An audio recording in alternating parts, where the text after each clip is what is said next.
Olá pessoal, tudo bom? Tô aqui pra gente fazer tipo um resuminho, um esquema de toda a matéria que já foi dada para vocês, das partes principais que foram dadas, ok? Preste atenção que o nosso estudo é sobre genética, que é o estudo dos genes e sua transmissão para gerações futuras. O que nós vimos de genética? Primeiro nós vimos o experimento de Mendel. Lembra o experimento das ervilhas? Onde Mendel cruzou duas ervilhas, no caso, numa geração parental, de plantas diferentes, de ervilhas diferentes, onde uma era amarela lisa e a outra era verde rugosa. Quando ele cruzou, a geração que veio foi toda amarela lisa. Lembra disso que eu falei com vocês? Ele fez um quê? Uma fecundação cruzada, que gerou uma dominância de cor amarela. Então só deu ervilhas de cores amarelas. O que ele fez? Aí ele pegou essas amarelas e começou a cruzar, fazer autofecundação.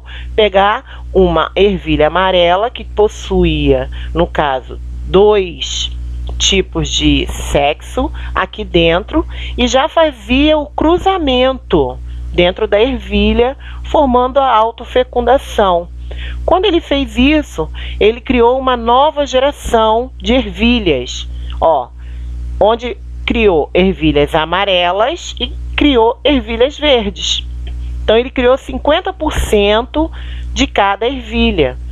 Ou seja, no seu experimento, ele descobriu que ele poderia fazer a geração cruzada, né, de ervilha amarela com verde, e poderia gerar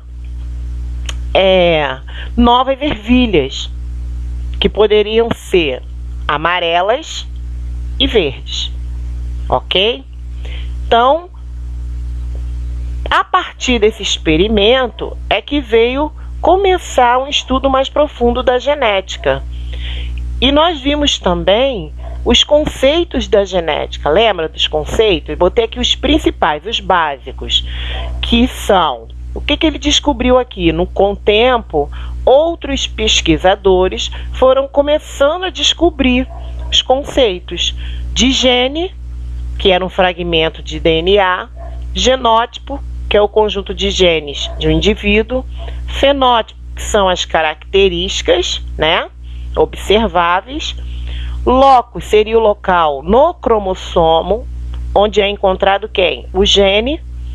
Ele também descobriu os genes alelo, que ocupam o mesmo loco em cromossomos homólogos. São mesmos locus, mesmo lugar. Cromossomos homólogos, que possuem genes para as mesmas características. Então aqui, a partir desses conceitos, eu botei aqui um exemplo para relembrar. Aonde acontece tudo isso, professora?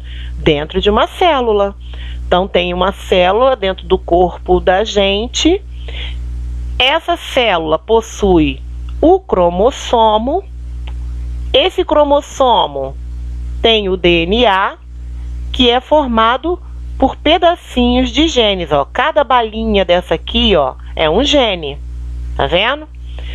Só que cada balinha dessa aqui, ela formada, ela faz o quê? O cromossomo inteiro. Quando eles estão assim, olha, eles formaram o quê? Dentro da gente? Os genótipos, que são representados pelas letras. Lembra? São o cruzamento das letras.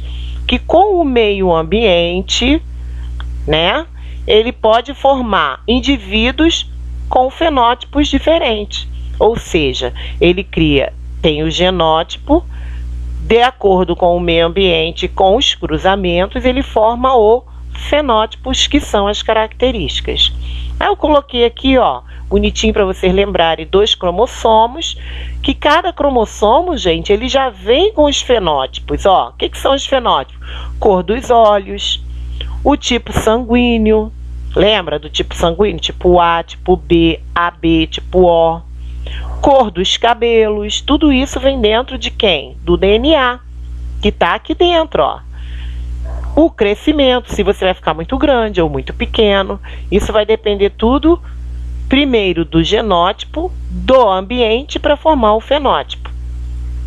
A partir daí, nós vimos também o cruzamento em tabela de Punnett. Lembra que eu já dei essa aula para vocês? Aí eu botei 2 exemplos aqui, ó.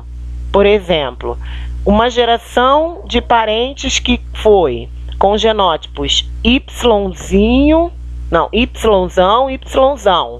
com Yzinho, Yzinho. Então ele cruza, ó, sempre o maior na frente. Yzão, Yzinho, Yzão, Yzinho, Yzão, Yzinho, Yzão, Yzinho. Lembra que eu falei para vocês que a tabela de Punnett, ela representa a porcentagem de fenótipo hereditários, que cada pedacinho desse aqui corresponde a 25% de quem nasceu. Então aqui, ó, se você for pensar, deu Yzão, Yzinho. Quem é o dominante? O maior. Então, ó, aqui é como se o maior dominasse. Então aqui tem dominante, dominante, dominante, dominante. Então na realidade aqui, ó, se a gente fosse pensar, os dominantes são o que, ó?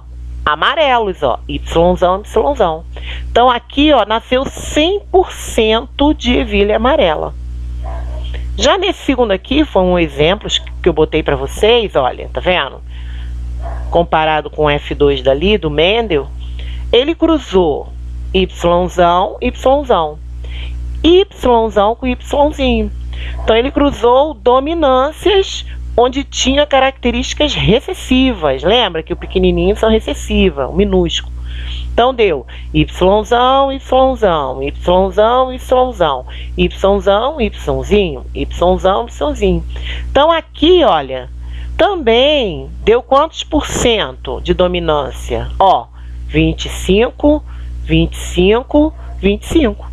Aqui ele já deu 75, se a gente somar 25, 25, 25, 75% de amarelas, que é a cor dominante. Mas deu Yzinho, então deu 20%, 25% de caráter recessivo. Então nasceria aqui, vamos dizer, 25, 25, 25, 75% de filhos amarelos. Mas também nasceria 25% de filhos verdes. Claro que esse aqui seria dominante, né? Em maior quantidade. Mas com certeza iria nascer filhos recessivos, tá? É a tabela de Punnett. E também vimos a árvore genealógica de uma família, de um cruzamento, que também são chamados de heridogramas. Lembra que eu ensinei a vocês aqui, ó, que o quadrado representa homem e a bolinha, que é o círculo, a mulher normal. No caso, os brancos são normais. Os escurecidos são representados por afetados por alguma anomalia ou alguma doença, tá, gente? Então aqui, ó, ele começa explicando, ó, um homem afetado casou com uma mulher normal, gerou 2 filhos normais. Um homem normal casou com uma mulher afetada, gerou 2 filhos normais. O filho desse casal casou com a filha do casal 3 e 4. Gerou filhos, um normal e um com anomalia. Que isso é o que? Normal. É uma geração onde gera todos com uma dominância e na F2 vai gerar o que? A dominância e a recessividade. Tá bom? É um exemplo de heridograma. Então, aqui, pessoal, eu estou relembrando toda vez a matéria que vocês tiveram comigo sobre a genética. Vimos mais ou menos aqui uma parte do experimento de Mendel, como que você trabalha no cruzamento com a tabela de Punnett, como que você observa e reconhece os heridogramas, os conceitos básicos e aqui como eles ocorrem, ok? Tudo isso para vocês relembrarem e fazerem a folhinha de exercício para poder fixar essa matéria, ok? Beijos, estou morrendo de saudade. Tchau e até a próxima aula.